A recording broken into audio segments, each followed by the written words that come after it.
کے بعد حضرت عبداللہ ابن زبیر رضی اللہ تعالیٰ عنہ جو تھے وہ کیونکہ مکہ اور مدینہ اور حجاز کے لوگوں نے انہیں اپنا امیر بنا لیا تھا. جب یزید کے بیٹے نے خلافت چھوڑی تو وہ پورے ملک کے ایک جو ہے وہ امیر بن گئے. ان کے درمیان ہی مروان نے سازش کی. مصر اور شام پہ اس نے اپنا تسلط جما لیا. مروان مرتے وقت اپنے بیٹے عبد المالک بن مروان کو بنا گیا امیر. عبد المالک بن مروان بڑا ظالم، بڑا خونخوار، بڑا بد تہذیب آدمی تھا. امام زین العابدین سے کہنے لگا کہ آپ کو آنا پڑے گا. آپ نے فرمایا میں کوئی نہیں آؤں گا. اس نے امام زین العابدین کو گرفتار کرایا. بہت سارے بزرگوں نے لکھا ہے، بالخصوص امام قشیری نے رسالہ میں لکھا، گرفتار کرایا، ہاتھوں میں بیڑیاں، پیروں میں بیڑیاں. امام زین العابدین جس طرح نکلے تھے نا کربلا سے اور دمشق آئے تھے گرفتاری کے عالم میں، اور پھر دمشق سے مدینے آئے تھے، اسی عالم میں پھر گرفتار کرایا.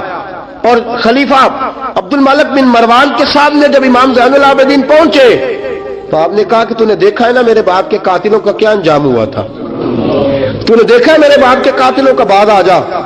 اس نے کہا کہ یزید کے پاس طاقت تھی، اس نے آپ کو گرفتار کرا لیا تھا، اب میرے پاس طاقت ہے، میں نے بھی گرفتار کرا لیا ہے. امام زین العابدین سے کہنے لگا آپ کے پاس طاقت ہے تو دکھائیے، آپ کے پاس ہے طاقت تو دکھائیے. امام زین العابدین رضی اللہ تعالیٰ عنہ نے فرمایا تجھے کہا چیلنج نہ کر، میں درویش ہو گیا ہوں، ایک طرف لگ گیا ہوں، ایک کونے میں جا کے بیٹھ گیا ہوں، مدینے سے باہر جا کے میں نے ڈیرا لگایا، بس مجھے اب چھیڑ مت، مجھے اپنا کام کرنے دے، مجھے لوگوں کو دین سکھانے دے، اللہ اللہ بتانے دے، تو جان، تیری حکومت جانے، تیری سلطنت جانے، میں تیرے کام میں دخل نہیں دیتا، تو میرے کام میں دخل نہ دے، مجھے اللہ اللہ کرنے دے، اللہ اللہ کرانے دے. کہنے لگا میرے پاس طاقت ہے، میں نے گرفتار کر لیا ہے. امام زین العابدین رضی اللہ تعالیٰ عنہ کے ہاتھ اور پاؤں میں بیڑیاں تھی. امام زین العابدین کی زبان سے نکلا اللہ اللہ اللہ. تیسری دفعہ جب آپ کی زبان سے اللہ نکلا ساری بیڑیاں ٹوٹ کے زمین پہ گر گئیں. امام زین العابدین کے لیے اٹھنے لگا، فرمایا بیٹھ جا زمین پہ. خلیفہ زمین پہ بیٹھا. امام زین العابدین رضی اللہ تعالیٰ عنہ نکلے. مجھے نہ کہنا روایت ضعیف ہے، روایتیں ضعیف ہوتی ہیں، عقیدے مضبوط ہونے چاہیے. حضرت امام زین العابدین پلٹے اور پلٹ کے کہنے لگے طاقت پہلے بھی ہمارے پاس تھی، طاقت آج بھی ہمارے پاس ہے. جب رب کہتا ہے ہم استعمال نہیں کرتے، اور جب کہہ دیتا ہے تو ہم استعمال کرنا شروع کر دیتے ہیں. بس اللہ کی رضا پہ راضی.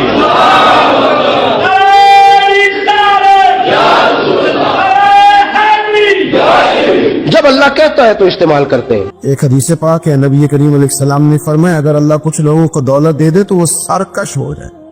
ہاں کچھ لوگ ایسے ہیں جن کے پاس اگر دولت ہو تو عیاش ہو جائے، یعنی وہ کیا کچھ کر ڈا، ہر ایک کے لیے اچھی نہیں ہوتی. قارون کو دولت مل گئی، اتنا بڑا خزانہ تھا اس کے پاس کہ قرآن کہتا ہے کہ جماعت مل کے صرف خزانے کی چابیاں اٹھاتی. یعنی یہ معاذ اللہ کوئی غاب نہیں ہے، قرآن مجید نے بیان فرمایا کہ ایک جماعت مل کے صرف خزانے کی. حضرت سیدنا موسیٰ علیہ السلام نے کہا زکوٰۃ دو. زکوٰۃ کے معاملے میں لوگ ہیلو حجت سے کام لیتے، غریب ہو جاتے، اور کچھ ایسے ہیں جو مسائل جاننے لاتے ہیں تو اب انہوں نے ایک اور معاملات کرنے شروع کر دی. اگر گھر کے اندر 10 تولے زیور پڑا ہے تو 5 تولے کا اماں کو مالک بنا دیا، 5 کو بیوی کو مالک بنا دیا، تاکہ سارے 7 تولے کی کوئی بھی مالک نہ رہے. گنجائشیں نکالتے، زکوٰۃ سے بچتے. اللہ تبارک و تعالیٰ معاف کرے بہانے بازی کرتے. اس کو کہا زکوٰۃ تو کہنے لگا آپ کی تو میرے مال پہ نظر ہے. اب نے فرمایا تو بڑا بیوقوف ہے، مال تو اللہ نے دیا ہے، لو اللہ کے رستے میں دے. یہ کام ذرا مشکل ہے کہ اس کو بار بار کہا کہ اس نہ بجائے اس کے کہ وہ مال دیتا. اس نے حضرت موسیٰ پہ الزام لگا دیا، ایک عورت کو تیار کر کے لایا. یہ الزاموں والا کیس سنتے آ رہے ہیں آپ کہاں تک؟ حضرت یوسف پہ بھی لگا، جناب مریم پہ بھی لگا، حضرت سیدنا موسیٰ کلیم پہ بھی لگا، اور حضرت عیسیٰ پہ بھی. سارے ہوئے نا الزامات. آپ کیا بات کرتے؟ الزام لگانا، بہتان ترازی کرنا، اور ہمارے یہاں اچھی بات دیر سے پھیلتی ہے، بری خبر وہ جلدی پھیل جاتی. ایک عورت کو تیار کر کے لایا معاذ اللہ تعالیٰ حضرت موسیٰ پر الزام لگانے کے لیے. اور جب وہ بی بی آپ کے سامنے لا کے کھڑی کی تو حضرت موسیٰ نے جلال فرمایا تجھے قسم ہے اللہ کی عزت، سچ سچ بتا معاملہ کیا ہے. وہ خاتون کانپنے لگی، کہنے لگی میں موسیٰ کلیم کے سامنے کیسے کھڑی ہو سکتی، مجھے تو اس نے پیسے دے کے تیار کی، مجھے اس نے مجھے پیسے دے کے تیار کیا ہے، اور بڑی اس نے مجھے تکلیف دی ہے.